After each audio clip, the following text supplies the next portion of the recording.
अस्सलाम वालेकुम, welcome to मानरा academy. इस वीडियो में हम बात करेंगे प्रोग्रामिंग टाइम 4.3 के बारे में।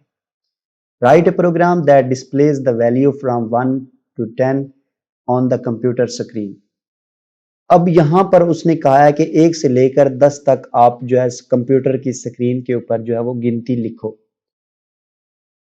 अब तक जो आपने पढ़ा है उसके लिए अगर आप इसको लिखेंगे तो आप हर बार प्रिंट एफ यूज करेंगे और print F one, print F two, print F three, इसी तरह जितने भी आपने लिखने हैं वो आप लिखते जाएंगे और प्रिंट एफ 10 तक, यानी कि इतनी बार आपको प्रोग्रामिंग के अंदर कोड लिखना पड़ेगा, तब जाके आप ये 1 से 10 तक लिख सकते हैं।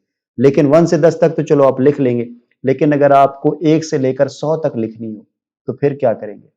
और अगर आपको 1 से लेकर 1000 तक लिखनी हो फिर क्या करेंगे? और 10,000 के बारे में आपका क्या ख्याल है? तो यहाँ पर प्रोग्रामिंग के अंदर एक चीज हम यूज करते हैं जिसको लूप कहते हैं। लूप अब क्या चीज है? कोई भी वैल्यू हम रिपीट करवाना चाहते हैं, एक सेम काम जो है हम चाहते हैं वो तब तक रिपीट होता रहे जब तक हमारी कंडीशन ट्रू नहीं हो। जब तक हमारी कंडीशन ट्रू है तब तक रिपीट होता रहे, जब कंडीशन फॉल हो जाए तो वो रिपीट होना बंद हो जाए।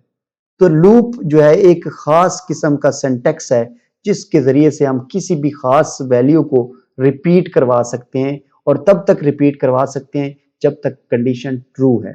और कंडीशन अगर फॉल हो जाती है तो फिर वो वहां पर हमारा प्रोग्राम जो है वो रुक जाए। तो यहां पर ये जो है ये पूरा प्रोग्राम मैंने अभी लिख दिया है। यहाँ पर मैं आपको एक चीज पहले बताना चाहता हूं। हम चलते हैं इस फॉर लूप को पहले समझ लेते हैं कि फॉर लूप क्या है। मैंने पिछली एग्जांपल में भी ये फॉर लूप समझा दिया है, लेकिन मैं चाहता हूं कि अगर आपने वो वीडियो नहीं देखी तो आपको यहां पर ही पता चल जाएगा ये फॉर लूप क्या है और इसका इस्तेमाल आपने कैसे करना है। हम चलते हैं इस क्वेश्चन के अंदर। यहाँ पर आपकी बुक जो है उसके ऊपर ये एक फ्लो चार्ट दिया हुआ है। आप इस फ्लो चार्ट को अगर ध्यान से समझ लें तो आपको ये फॉर लूप समझ आ जाएगा। आपका प्रोग्राम जो है वो फॉर लूप में चला, स्टार्ट हुआ और उसके बाद ये इनिशियलाइज करवाया उसने वैल्यू को। अब ये इनिशियलाइजेशन क्या है, यहां पर मैं आपको प्रोग्रामिंग में दिखाता हूं। ये आई है, एक वेरिएबल है और उसके अंदर ये जो वैल्यू है 1, ये इसको बोलते हैं इनिशियलाइजेशन। यहां पर उसको ये पहले जो है वो नंबर पे उसको वैल्यू असाइन करवाएगा, वैल्यू इनिशियलाइज करवा देगा। हम वापस आते हैं, उसके बाद यहां पर कंडीशन चेक होगी, वैल्यू इनिशियलाइज हो गई, यहां पर कंडीशन पहले नंबर पर चेक होगी। कंडीशन अगर ट्रू है तो जो भी कोड पड़ा हुआ है, एसोसिएटेड कोड, जो भी वहां पर कोड आप यहां पर देंगे उस कोड को वो दिखा देगा, यानी उस कोड को एग्जीक्यूट कर देगा। और उसके बाद क्या करे, कोड एग्जीक्यूट करने के बाद ये इंक्रीमेंट कर देगा। क्या इंक्रीमेंट कर देगा? एक का इजाफा कर देगा, आपके जो आपने वेरिएबल लिया था उसकी कीमत में एक का इजाफा या एक की कमी कर देगा। अगर आपने इंक्रीमेंट यूज किया है तो इजाफा कर देगा, अगर आपने डिक्रीमेंट यूज किया है तो फिर वो उसमें एक की कमी कर देगा। वापस आएगा, यहां पर फिर जो है वो चेक करेगा कंडीशन को। अगर कंडीशन ट्रू है तो फिर वापस आएगा, कोड जो एग्जीक्यूट कर देगा, फिर उसमें इजाफा करेगा और फिर वापस आएगा, यहां पर फिर कंडीशन चेक होगी और फिर उसके बाद ये ट्रू कर। ये तब तक चलता रहेगा जब तक आपकी कंडीशन फॉल नहीं हो जाती। जब कंडीशन फॉल होगी प्रोग्राम आपका लूप से बाहर आ जाएगा, यानी लूप कंप्लीट हो जाएगा। अब हम चलते हैं वापस प्रोग्राम के अंदर और हम इस चीज को समझ लेते हैं।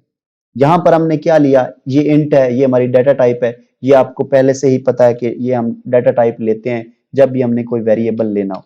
तो हम इसको फॉर लूप के अंदर नहीं लेते, इसको हम अलग ले लेते हैं। तो वेरिएबल हमने अलग ले लिया इंट के तौर पर, हम इसको फॉर लूप के अंदर नहीं ले रहे, ताकि आपको ये फॉर लूप समझ आ जाए। अब हमारे पास क्या है, हमने कहा कि आई जो है वो उसकी कीमत है 1। उसके बाद कंडीशन चेक करेगा, यहां पर हमने आई को इनिशियलाइज करवाई, एक कीमत इनिशियलाइज करवा दी और उसके बाद हमने क्या किया, आई जो है वो हमारा less than or equal to 10 है। कंडीशन चेक होगी, आई की कीमत 1 होगी तो क्या करेगा, यहां पर वो कह रहा है कि प्रिंट एफ परसेंट डी और आई की जो कीमत होगी वो यहां पर प्रिंट कर दे। तो आई की कीमत 1 होगी, यहां पर 1 प्रिंट हो जाएगी। उसके बाद क्या होगा, नेक्स्ट लाइन पर आएगा, नेक्स्ट लाइन पर आने के बाद इसमें एक का इजाफा हो जाएगा। आई की कीमत जो है उस ये प्लस प्लस का मतलब है कि आई की जो कीमत हो उसके अंदर इस एक का इजाफा हो जाए। एक का इजाफा होगा तो यहां पर फिर कंडीशन चलेगी। अब कंडीशन जो है क्या करेगी, आई की अब कीमत है 2 और यहां पर कंडीशन चेक करेगा कि 2 इज लेस देन और इक्वल टू 10, तो ये कंडीशन ट्रू है, तो ट्रू होने की वजह से यहाँ पर प्रिंट एफ में आ जाएगा। अब कंडीशन जो है यहाँ पर फिर चलेगी और आई की जो भी कीमत होगी वो यहाँ पर शो हो जाएगी। तो आई की कीमत 2 थी, वो 2 प्रिंट होगी और फिर नेक्स्ट लाइन पर जाएगा और उसमें फिर 1 का इजाफा हो जाएगा। जब 1 का इजाफा होगा तो फिर वापस हमारी कंडीशन चेक होगी। कंडीशन अब क्या है, यहाँ पर हमारे पास आई की कीमत है 3, 3 अभी 10 से कम है, तो क्या होगा, आई की फिर कीमत जो है वो 3 थी, 3 प्रिंट हो जाएगी। फिर नेक्स्ट लाइन पर आएगा, 1 का इजाफा होगा और फिर इस तरह ये रिपीट होता रहेगा, तब तक रिपीट होता रहेगा जब तक ये 10 नहीं हो जाता। अगर आप इसको चलाएं तो यहाँ पर आप देखेंगे, ये देखें 1 प्रिंट हुआ, पहली बार उसकी कीमत 1 थी, दूसरी बार उसमें 1 का इजाफा हुआ तो 2 प्रिंट हो गया और उसके बाद फिर इजाफा हुआ, कंडीशन चेक हुई, अभी तक कंडीशन ट्रू है, वापस आया और उसने 1 और इजाफा करके प्रिंट कर दिया। फिर इसी तरह ये प्रिंट करता जाएगा और उसमें इजाफा होता जाएगा और जब ये 10 होगा कंडीशन फॉल हो जाएगी, यहाँ पर हमारा प्रोग्राम जो है वो लूप से बाहर आ जाएगा, यानी लूप जो है वो कंप्लीट हो जाएगा और हमारा प्रोग्राम जो है वो लूप से बाहर निकल आएगा और उसके बाद आगे कुछ पढ़ा है तो वो दिखाएगा, लेकिन लूप यहाँ पर हमारा कंप्लीट हो जाएगा। अब यहाँ पर अगर आपने 100 करवाना है, 1000 करवाना है, जस्ट आपने इस कंडीशन को चेंज कर देना है, ये जो वो चेक कर रहा है। आप अगर 1000 लिखेंगे, रन करेंगे तो ये 1000 की वैल्यू जो है यहाँ पर 1 सेकंड से पहले पहले ये प्रिंट कर देगा। ये देखिए 0.487 सेकंड के अंदर अंदर इसने ये 1000 वैल्यू जो है ये प्रिंट करके दिखा दी। अब यहाँ पर आप चाहे 10,000 लिखें, चाहे लाख लिखें, जो मर्जी लिखें, ये उसको जो है वो प्रिंट कर देगा, क्योंकि आपने बाकी प्रोग्राम लिख लिया, जस्ट आपने वो कंडीशन चेंज करनी है कि इसको कब तक आपने चलाना चाहते हैं, तो वो कंडीशन चेंज करेंगे तो ये उसको तब तक जो है वो चला देगा प्रोग्राम को।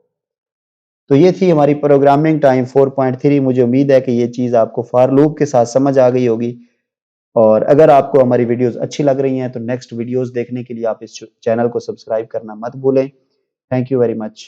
अल्लाह।